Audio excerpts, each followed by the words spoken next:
Om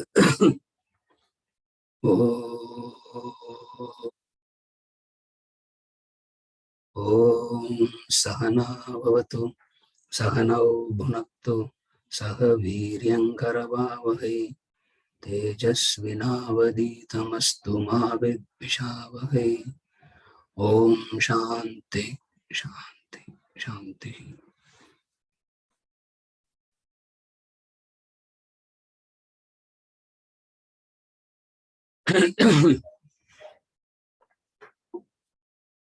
We'll read the topic, the three schools of thought.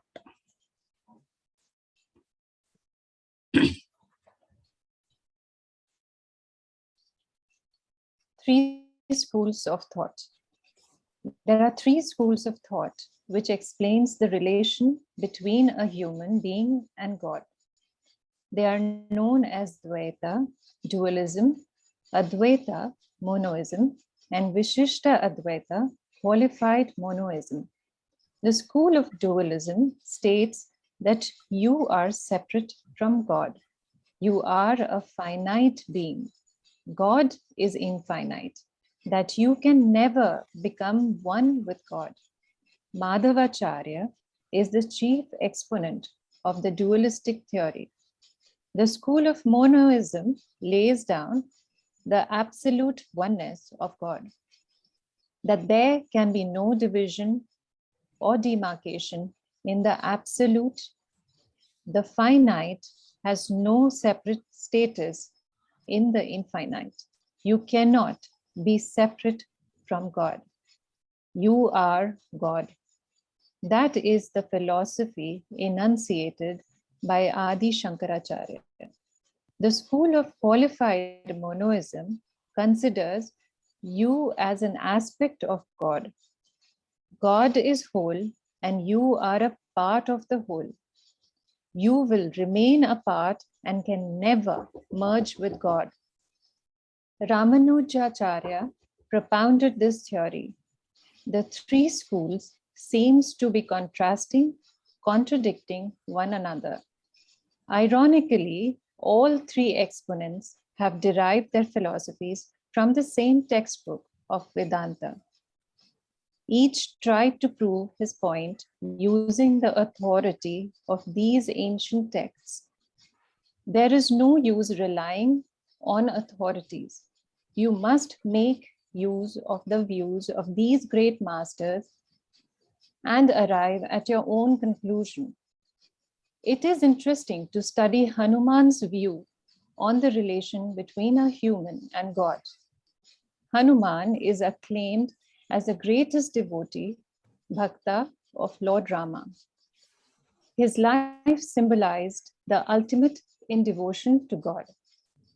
He gave the impression that the immortal God was far removed from his mortal self, that a human is separate from God. And yet, when asked how he was related to God, he answered thus, Deha bhavena dasosmi, jiva bhavena tvadam shaka, atma bhavena tvamevaham. Translation: when I consider my body, I am your servant. When I consider my mind, I am part of you. But when I consider myself, you and I are one.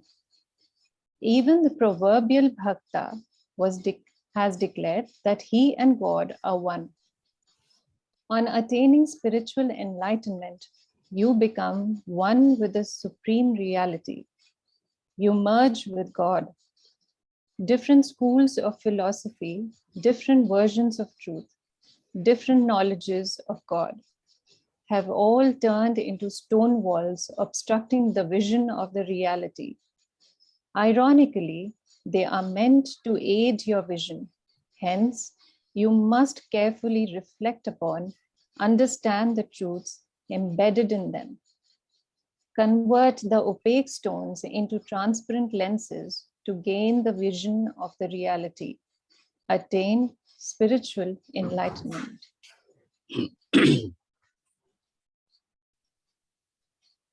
The topic, three schools of thought.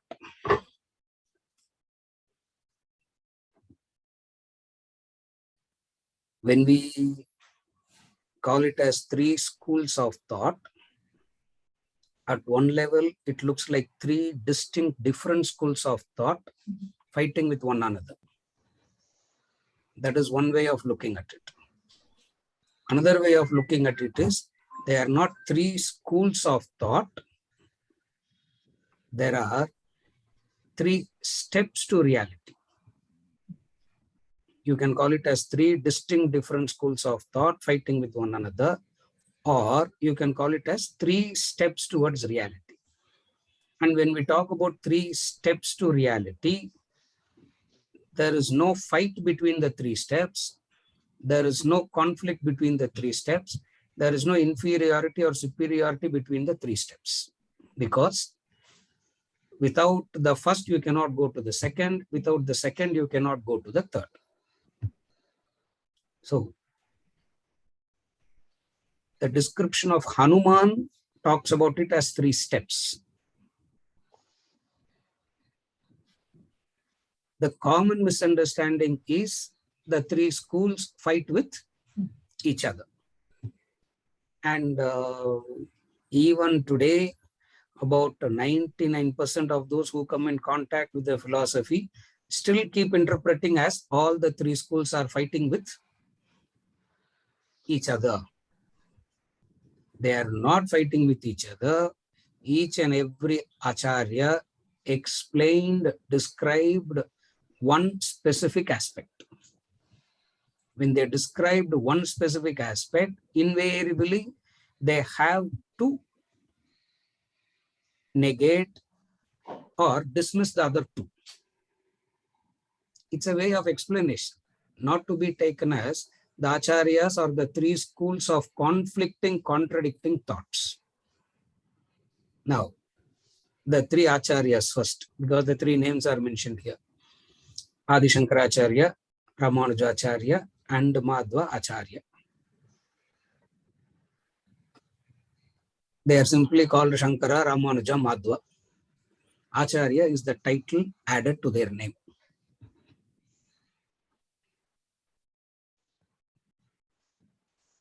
Acharya means teacher. Acharya simply means teacher.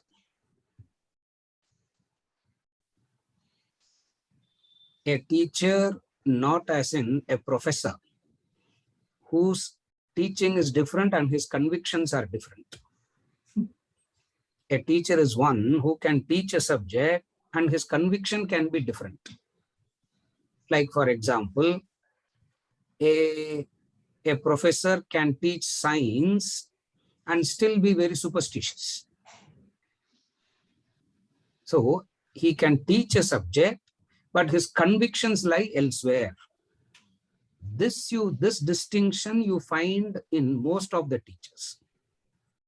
Like, a person can talk about selflessness, but his conviction can still be on very selfish only. You always find this, but then invariably people get carried away by what people speak and they think they are wise. Just as this group of people is thinking I'm wise and coming again and again. No, it is like that, isn't it? It's simply like that. Because these belong to the category of teachers. Acharya means different. Acharya means the teaching and the conviction is one and the same. Where the teaching and the convictions are same, we call that person a acharya. Where the conviction and teachings are not aligned, that person is you don't call that person as a teacher. Why you don't call that person as a teacher? In Vedanta, teacher means both has to go together.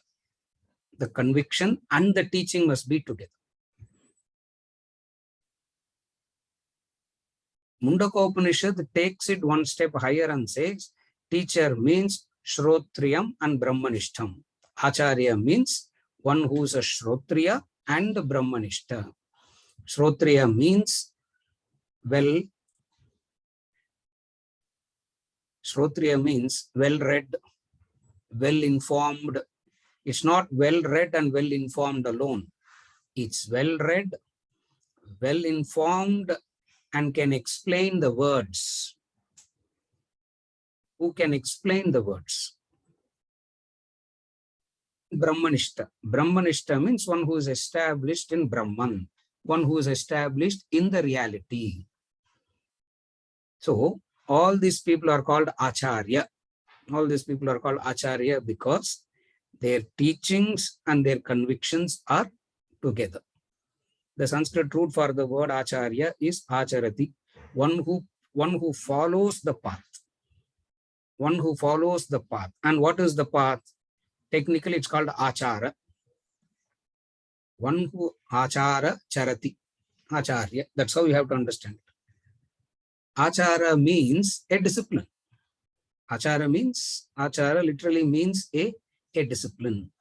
So, all these three great men, Shankara plus Acharya, Ramanuja plus Acharya, Madhva plus Acharya. So, they they are given the status of Acharya because they were simply not, in the modern day terminology, they are not professors of philosophy.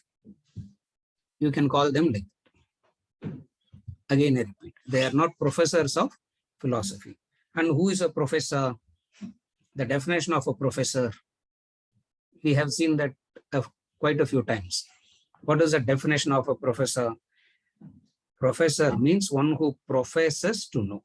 He claims that he knows, actually he doesn't know. That is the professor. So what is the difference here? Acharya means his teachings, his convictions are one and the same. What he lives, he teaches. His teaching and his living are not two separate things. What he lives is what he teaches. So this is the Acharya. Now we come to these three people now. Shankara, Ramanuja, and Madhva.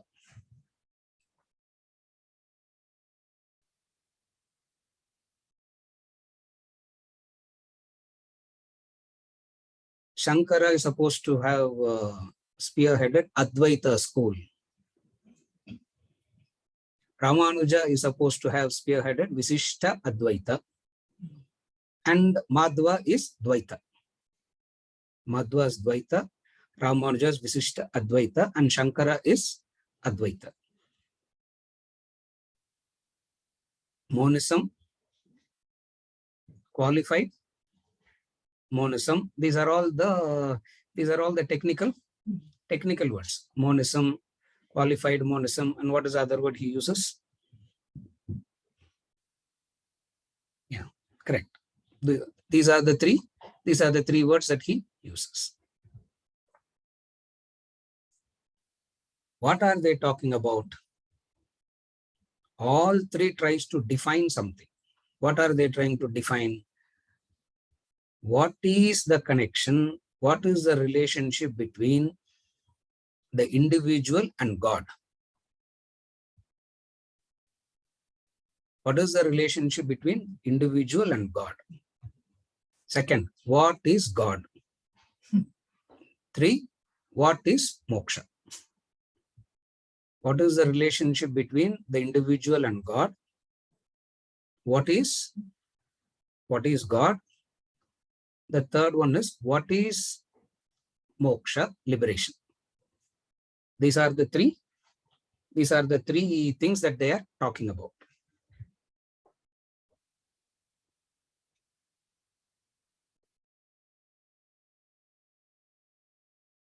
Long back, I remember one of the acharyas gave a beautiful things about this Advaita, Visishta Advaita, and Dvaita mathematically.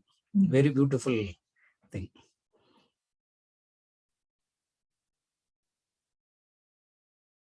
Advaita is, he says, very meaningful. Advaita is like the relationship between the sides of the square and the perimeter. He says Advaita, 4 times the length of a side, 4a. It's very rational, and there is no place for any ambiguity. This is Advaita. What is Dvaita? Dvaita is like the mathematical number pi, 22 by 7. That number 22 by 7, you know that, no?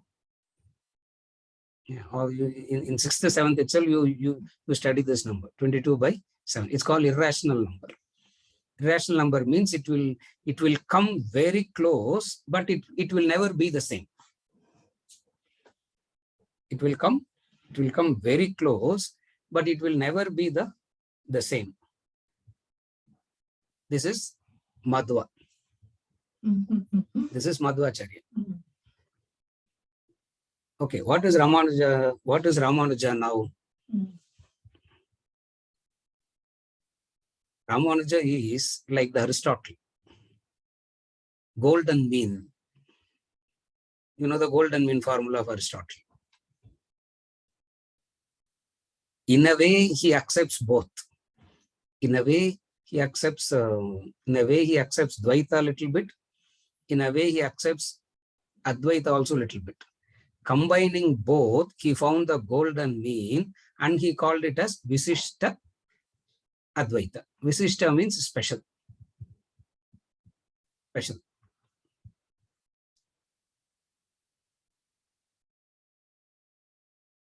He says, the individual will lose heart if you say the jiva can never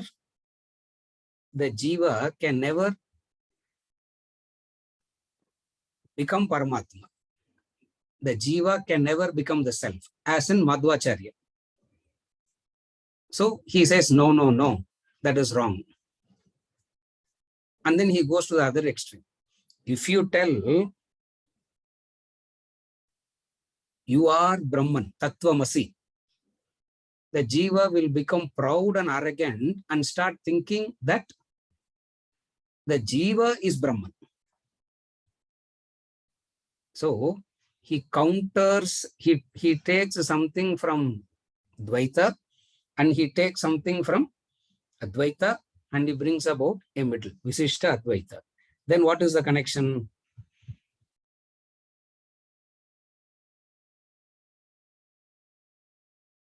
Paramatma is an uncertain circle as long as you remain ignorant, and a clear square when wisdom comes. This is Ramanuja.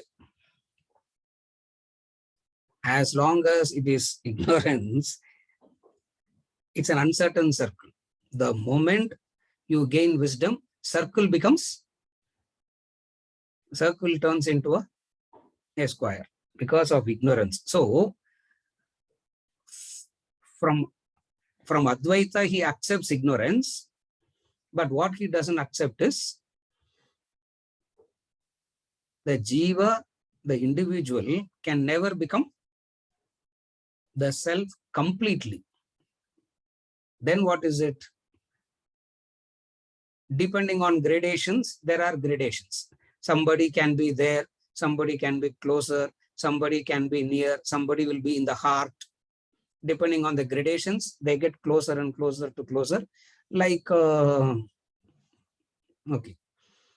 different kind of visas. There are different kind of visas you can get, no? Visitor visa you can get, another visa you can get, citizenship you can, green card you can get, and then you can become a citizen. But one thing is not possible. What? Aikyam, oneness doesn't happen. That fundamental difference will remain. These are the three distinct ideas. Each and every Acharya spoke about. And all these Acharyas find convictions, find proofs for their schools of thought from the same Upanishads, from the same Prasthanatraya. They will quote the same Prasthanatraya and come to this conclusion. They will quote the same Brahma Sutra and come to the same conclusion. And they will quote the same Bhagavad Gita and come to the same conclusion. How we understand, we don't belong to any particular school, or we accept all schools. This three itself is confusing. We look like the fourth confused group, isn't it? At least these three groups at least have something to say. Hey, here we look like the most confused group, because we are saying we are accepting everything. We say it is the three steps. The three steps is Deha Bhavena, Jiva Bhavena, Atma Bhavena. Those are the three steps. So one thing in common they agree is what? The anatomy, the physiology, the psychology of the human being, they all agree. The Pancha Koshas, they will agree. The body, mind, intellect, they will agree. That they will agree. Second, Vedas as the separate pramanam, they will agree. What are all the common areas of agreement I'm talking about? What is the nature of the world, Nama, Rupa, etc., changing? All that they will agree. Now, in that there is no agreement needed, because it is sheerly the instrumental proof itself. The instruments themselves prove it. That's why we don't talk about the world. We talk about what they agree. The five koshas, they will agree. The three states of consciousness, they agree. The body, the mind and intellect, the subtle body, gross body, causal body, all these things, there will be an agreement.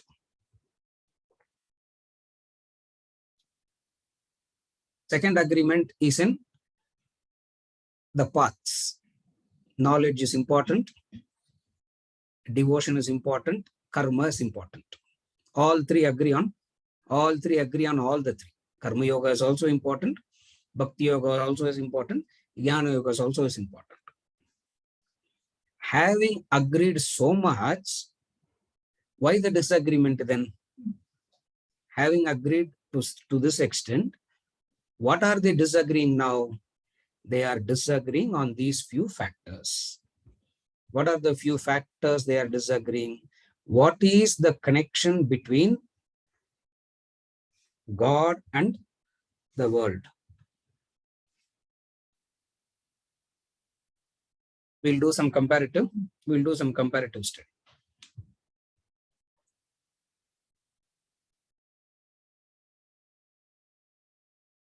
Adi Shankara says, Advaita says, Brahman only exists.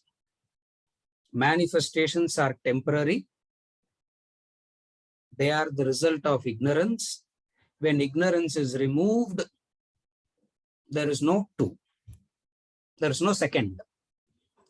There is no second. This is the position of Advaita. Ramanuja says, Brahman exists and the manifestation and attributes are also real. He doesn't say they are permanent, but he says they are real. Because since it has come out of real, unreal cannot come. So what comes out of real has to be real. Therefore, all that happens, the attributes that you see is all real. Another distinction. Shankara will come and say, moksha means aikyam. Aikyam means oneness. Ramanuja will say, Madhva also says, in that there's an agreement between the two. What is there? Moksha means residing in Vaikuntha at the feet of Sri Hari, Vishnu, Narayana, some name. So moksha means residing, going to that loka and residing. Shankara says, the world is real until knowledge dawns. The moment knowledge comes, world becomes unreal. Ramanuja and Madhvacharya vehemently opposes this thought, saying, no, the world is real and they are connected to the supreme reality. It is real. It is temporary, but real. Temporariness doesn't make something unreal.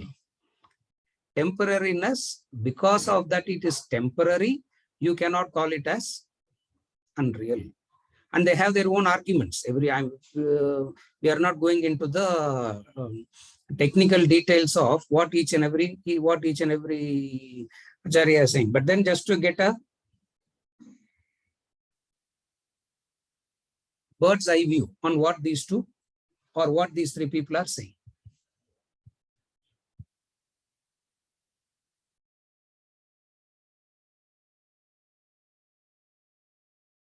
Advaita says self-realization is Ananda. Self-realization is Ananda. Ramanuja Madhvacharya will say self-realization means Vaikuntha. It's not Ananda. In Vaikuntha, you may be in Ananda, but you cannot call it as Ananda. In Vaikuntha, obviously, you will be in Ananda. So you need not call it as Ananda bliss, but you will be in Vaikuntha. And how do you get there? How do you get there? Ramanuja and Madhvacharya propagates devotion as the main. It is through devotion, and knowledge is a subsidiary to devotion. For it is devotion that will take you there. Advaita says knowledge. Bodhonya sadhane yogi sakshan mokshaika sadhanam pakasya vakniva jnanam vina moksho na siddhyati. This is Shankara. Vina moksho na siddhyati. Ramanuja and Madhva will come and say, no. Jnanam is ancillary. Jnanam is subsidiary to bhakti.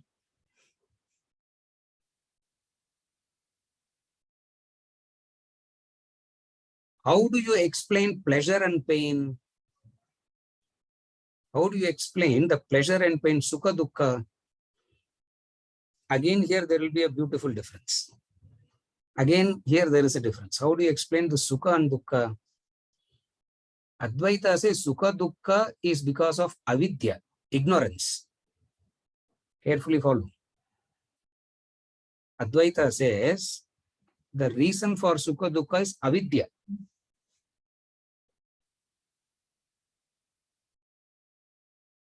Ramanuja and Madhva says the cause for pleasure and pain is the karma, not avidya. From where did karma come? That you have no right to ask that question. That's all. From where did karma come? You can't ask. Just because you have the capacity to ask questions, you can't keep asking all the questions. Some questions you are not supposed to ask. Where did karma come from? That you have to go to Vaikuntha and ask.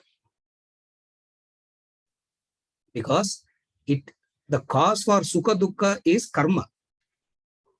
The cause for sukha dukkha, according to Advaita, according to Shankara, is avidya, ignorance.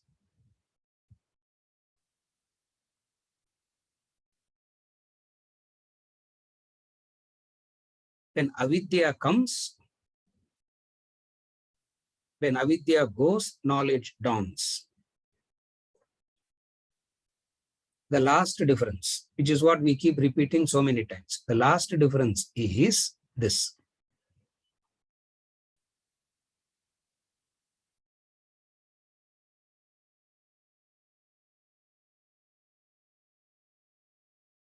A simple recognition of what you are already, according to Advaita. Ramanuja and Shankara comes and says, you don't need to have the simple recognition, because you know that you are the individual already. You know that you are a jiva already, and you need not gain any special knowledge. All that you got to gain is what? You know that you are an individual already. We all understand we are individuals, no?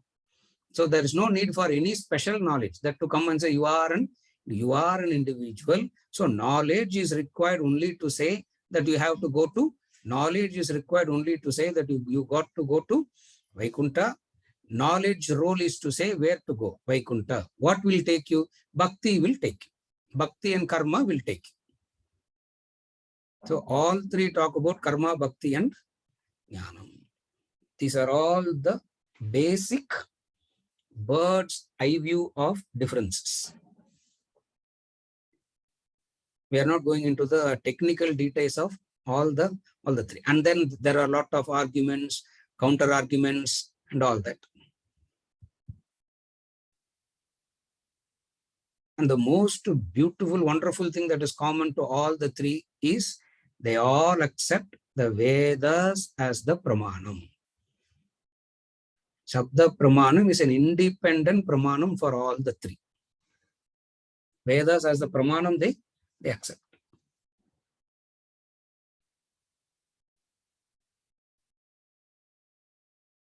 Now he is saying, use your thinking capacity, use your thinking ability, and understand whatever you can. It doesn't really matter what it is. For we are not trying to propagate any particular school of thought. But sir, all along we have been talking about moksha as Aikyam, as Tattvamasi, as Aham Brahmasmi. And then, so looks like we are going more towards, look like our leaning, we are leaning more towards Advaita, no? Out of 100 classes, 99 classes you talk like that, and then suddenly in one class, how can you talk like this? That's why I said we are a confused school here, isn't it? Now, because at least here, they are very clear in what they are saying. We say, first thing, a knowledge cannot be taken as a pramanam if it contradicts itself. First thing. If a knowledge is contradicting itself, it cannot be taken as a pramanam. Are you able to follow? If we have to take Veda as a pramanam, we have to accept that there is no contradictions in that knowledge. They don't contradict with each other. If they are not contradicting with each other, they are explaining something from one angle. This is the stance we take. From this angle, we understand all the three. Again, I repeat. A knowledge cannot be taken as a pramanam if there is an internal contradiction. If there is an internal contradiction, how can it be a pramanam?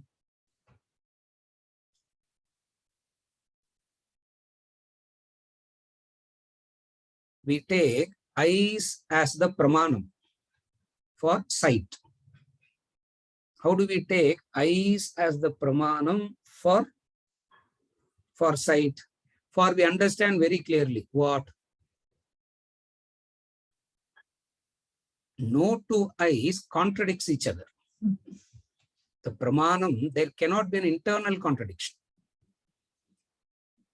There can be different steps. There can be different stages, but they cannot contradict with one another. This is the fundamental aspect this is the fundamental angle from which we derive, and he quoted Hanuman to explain this. If there is if the knowledge is contradiction, what is contradiction? Any knowledge starts with a proposition, hypothesis, and comes to a conclusion. Knowledge means it starts with a proposition, it starts with a hypothesis, and then it comes to a conclusion. The hypothesis, the proposition is something, the conclusion is exactly the opposite. It means what? The knowledge is irrational. It's an irrational knowledge, and that irrational knowledge cannot be taken as a pramanam. The proposition and the conclusion must be the same. In order to arrive at the conclusion, there can be different stages, there can be different explanations. Stages are not contradictory, conclusions are contradictory. Remember that. There can be different stages. Different stages doesn't mean they are contradictory. One step takes you to one level. Another step takes you to another level. The third step takes you to different level.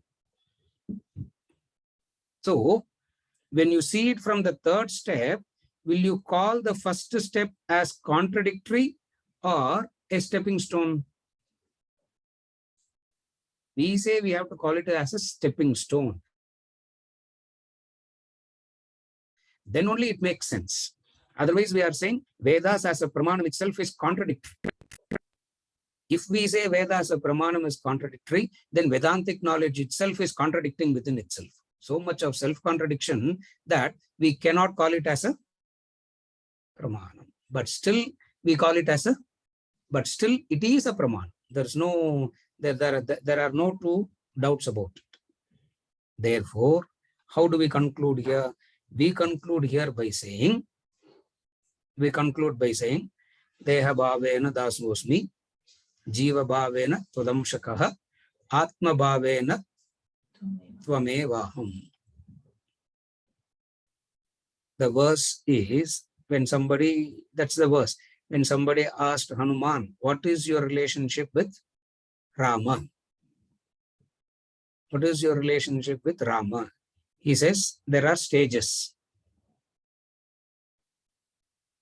From what instrument you are asking?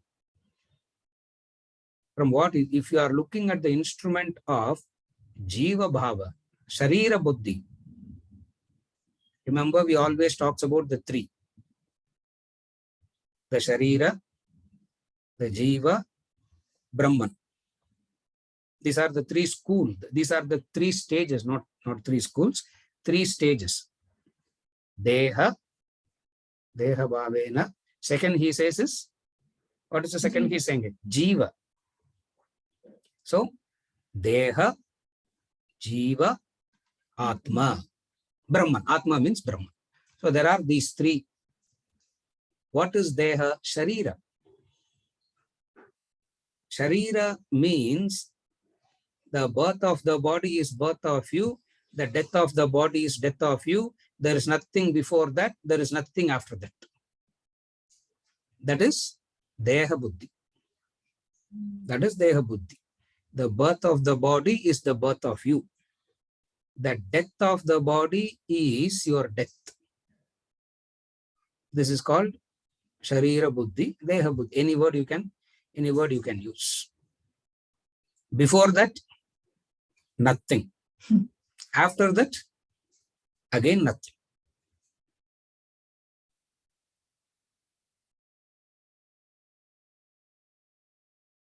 In Bhagavad Gita, he says very clearly, those who are born will die. In verses 26, 27, chapter 2, he said, those who are born will die. What happens to the other side? Those who die will be born. It's only one side. Those who are born will die. Is only one side of the story. What is the other side of the story? What happens to those who are dead? They obviously they'll be born. It means even when you lift yourself up from the Sharira, Jiva to from the level of Sharira, Deha to Jiva, you have a different penetrating vision of life. Even if you shift your thinking from the level of Sharira to Jiva. First thing is to look at life at the level of Sharira. That is all you have to see first. Then you have to lift yourself to the level of Jiva. What is Jiva means? The individual that occupies the body, claims the body as mine, uses the body to increase or decrease, and then leave and keep moving to the next. There's a beautiful text called Jiva Yatra.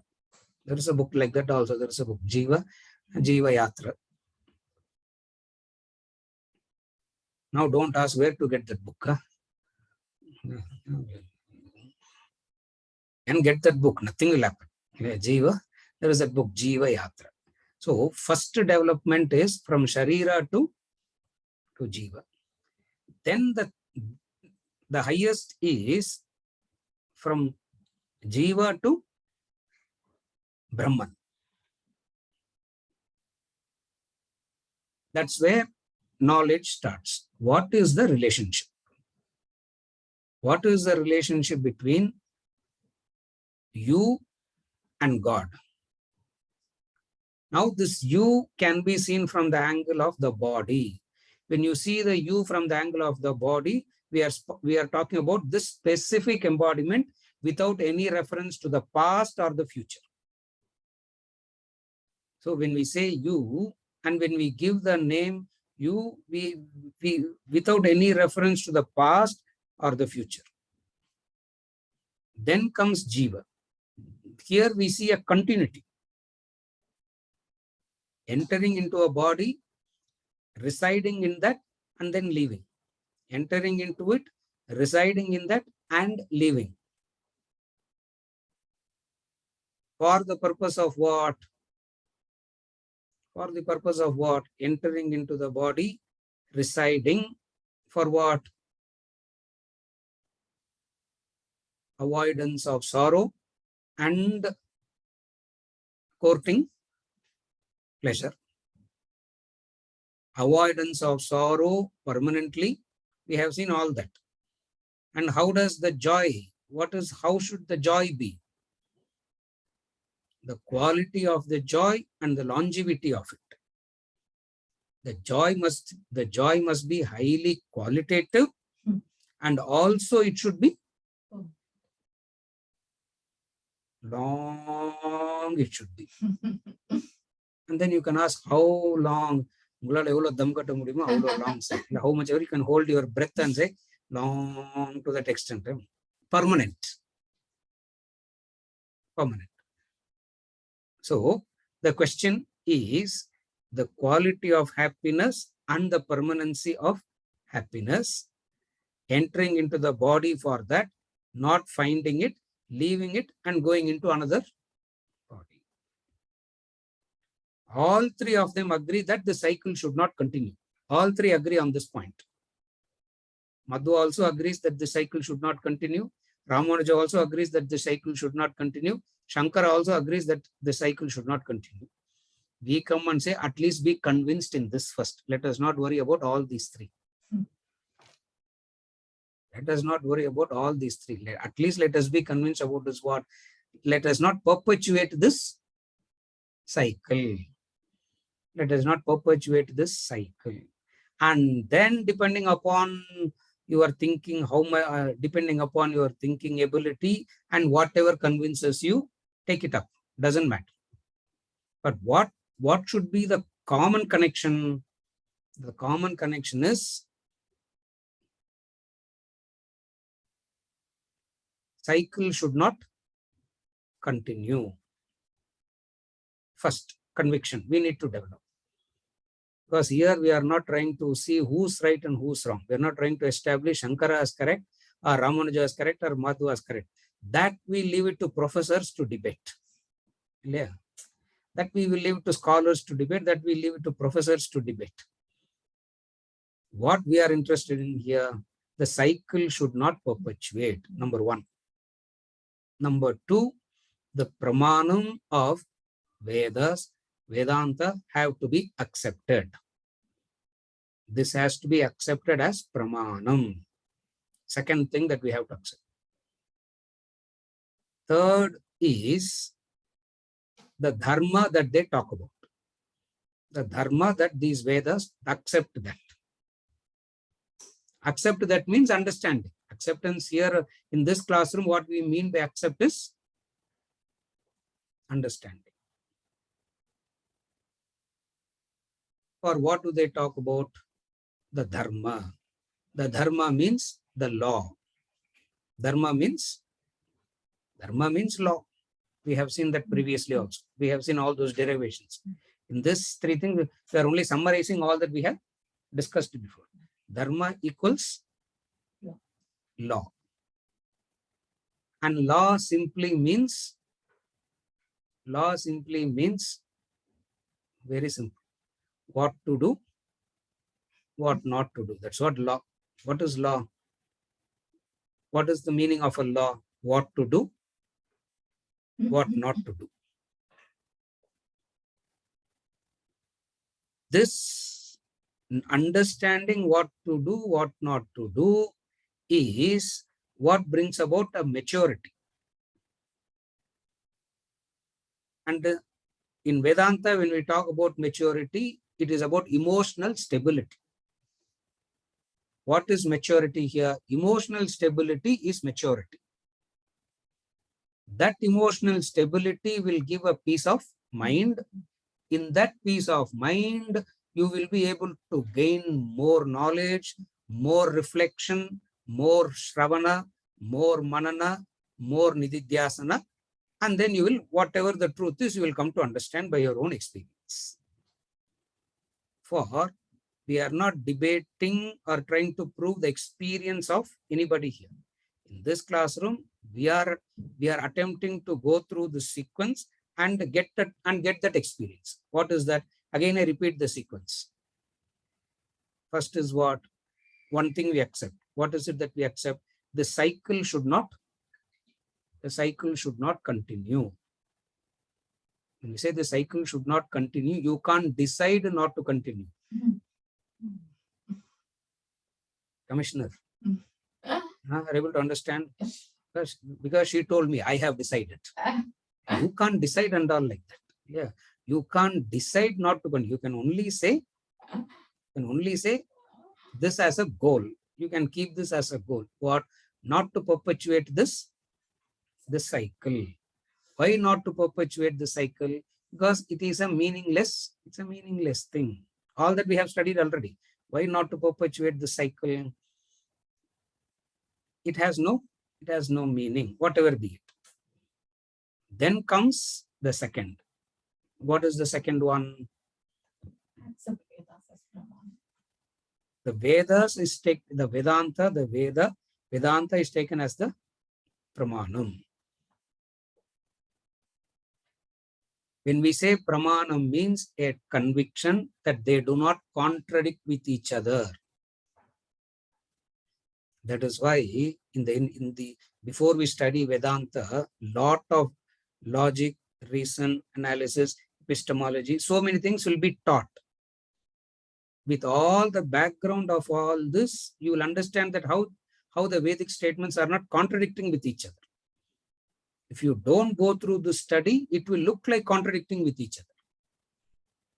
But there is no contradiction. All that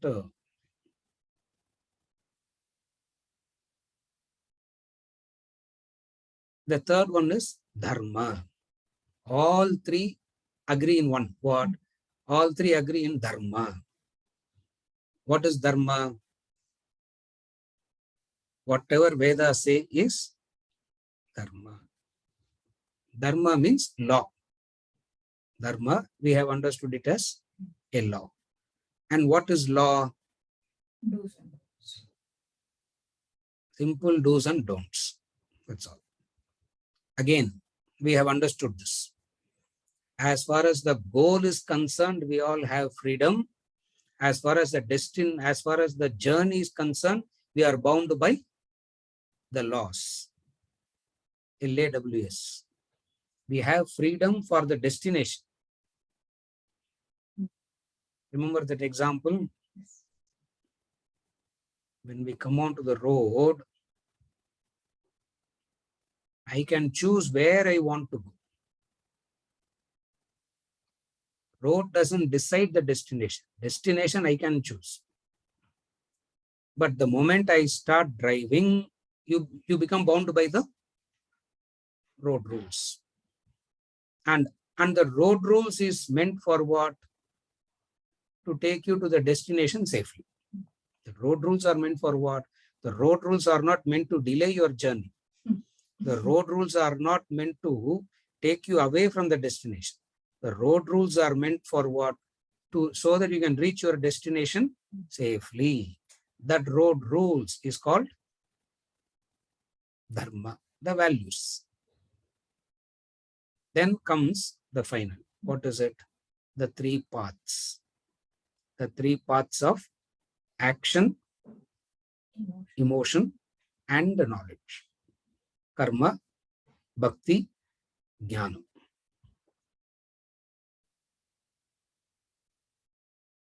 Action without the right attitude has no meaning. Right attitude but no action, again it has no meaning. The right action and the right attitude. Right attitude is there, right action is there, but no knowledge.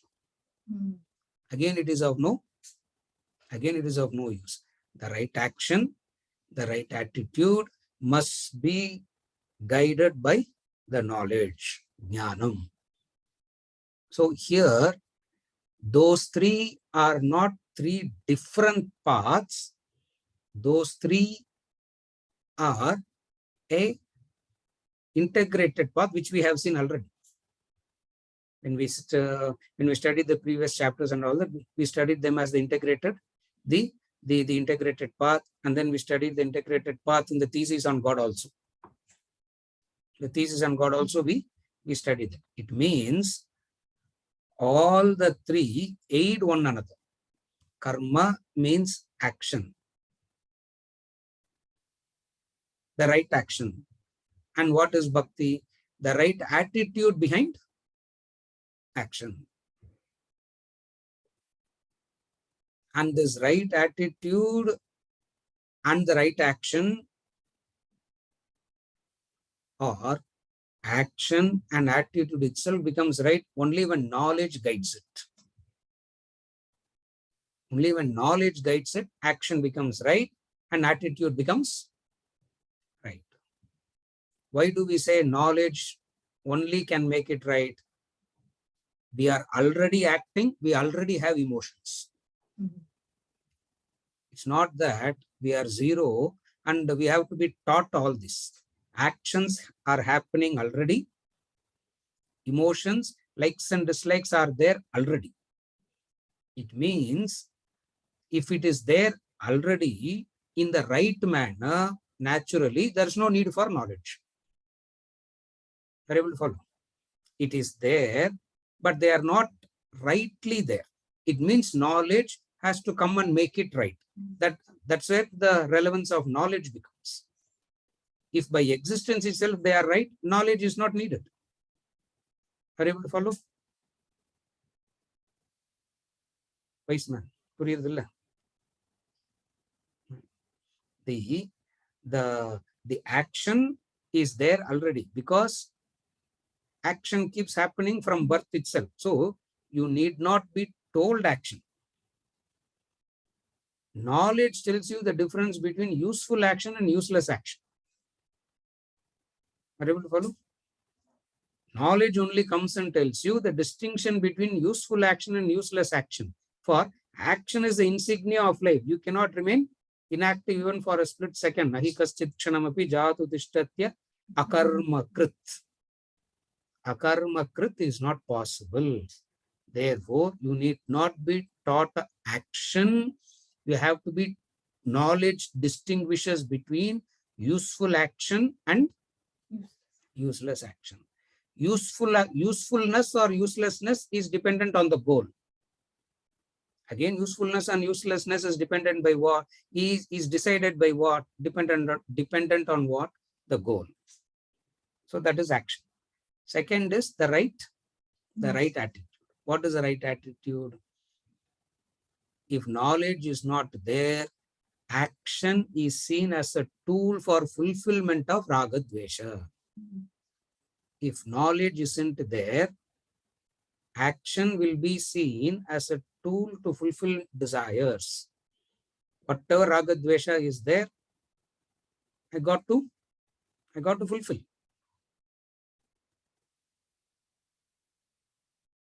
Perpetuating the raga dvesha.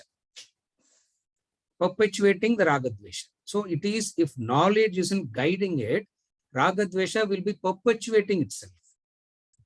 Therefore, here the understanding. What is understanding? It got to be different. Got knowledge guiding it. But all are knowledgeable? No. No, all knowledges will not convert useless action into useful actions. All knowledges will not help you to get out of the cycle of raga dvesha. For all other knowledges will perpetuate it. The knowledge of Vedanta will therefore, the action, the attitude. What is attitude? Action. Instead of seeing action to fulfill raga dvesha, you can see action as a tool for loka sangraha, which is unselfish attitude. Or it can be still higher, the selfless. What is the highest? We have seen yajna karma, idam namama. We have seen all that. So the knowledge must be guide. So all the three acharyas agrees in all the three also. All the three schools of thought agree in karma bhakti jnana. Nobody will come and say only karma. Nobody will come and say only bhakti. Nobody says only jnanam. All three agrees in karma bhakti and jnanam. And still, why are they differing? This is where we conclude and say, we understand that they are not differing. They are only talking about it at three steps. Madhvacharya fulfills one step. Ramanuja fulfills another step. Shankara fulfills another step. Trayam, it is steps. 3 steps. Why 3 steps? That's where the Hanuman shloka is very important. Deha, Jiva, Atma. Deha, Jiva, Atma. Since there are these 3, it is called 3 schools of thought. When they say school, what you got to understand is 3 stages, 3 steps. But why one says moksha means this? Why another person says moksha means that?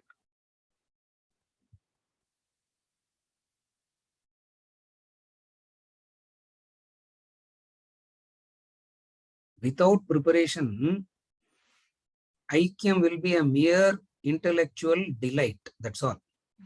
It will not bring about any transformation. So they say all these people will talk about aikyam, and nobody has actually experienced that aikyam. So Ramanuja Madhva will come and say, what is the point of talking about something which you have no clue to? At least this is more clearer. What is it? Monism, qualified monism, and dualism. From another angle, you can see it as this. From plurality to duality.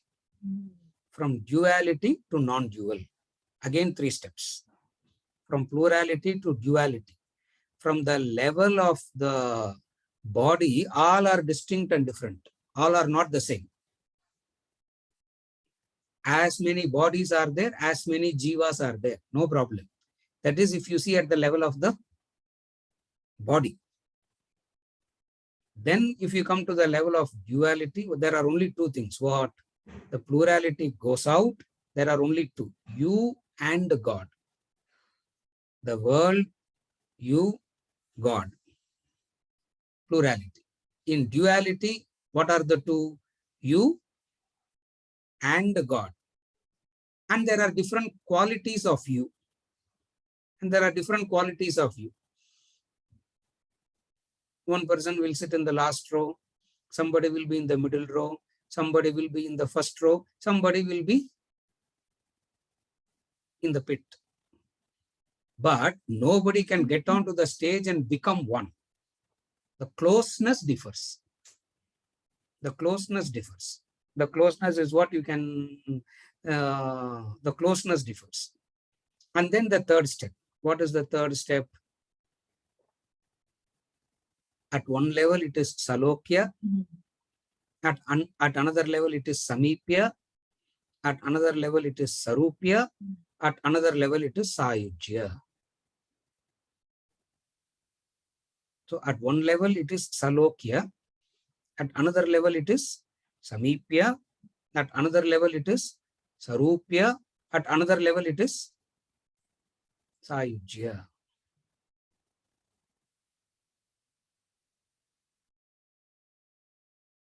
After Rama became the king, he was giving gifts to everybody. Who all has helped, he was giving gifts. And then the turn of Hanuman came, and they were all thinking, what is the gift that is going to give Rama? And what is the gift that Rama gave to Hanuman? He hugged. He came and hugged him. The two becomes one, symbolic. The two becomes one. Rama hugged. Even today you can see some pictures where Rama and Hanuman hugging one another, meaning Sayujya. The two becomes one. This is the three schools of thought, where we saw what are they highlighting. Also we saw where do they differ. And when we say differ, they are not fighting or contradictory. They are three steps. And when we say three steps, we also understand that there is no inferior step or superior step. Just as in some other class we saw, all three are unique. Uniqueness doesn't mean superior or inferior. There are three schools of thought, doesn't mean three fighting schools of thought. Three schools of thought in war with one another. These are three steps. This is the topic, the three schools of thought. With this, we conclude this three school of thought, and then next class we continue with the last, I think this is the last lesson, no? The last lesson in the book. The Supreme? No. We have finished the Supreme Reality. That thou art, Tattvamasi.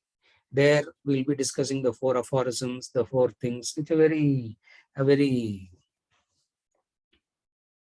the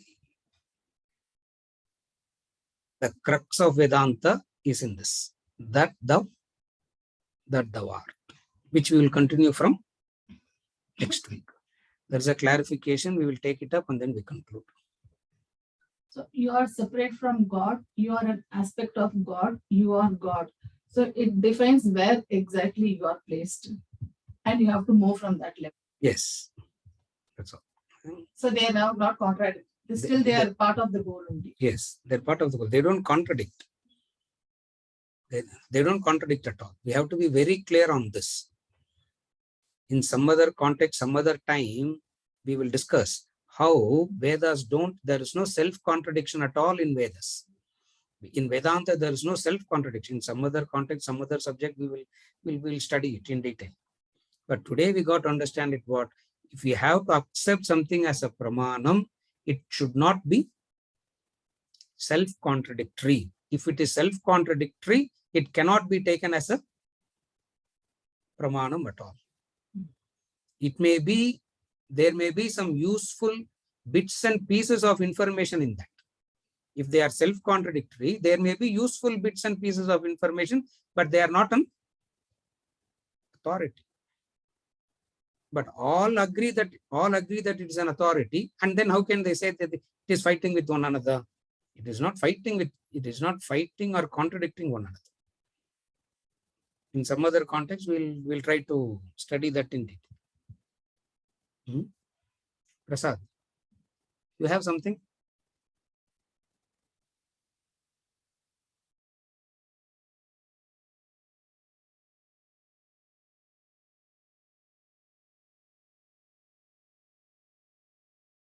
Somebody has to unmute you.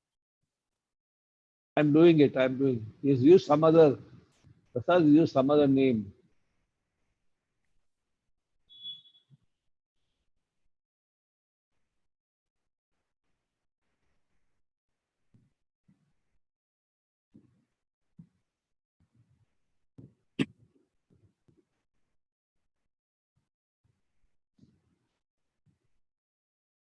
Keep typing, Prasad. I'll see. Yeah, right. We'll take it up. Oh. Okay. We'll continue with that thou art in the next session.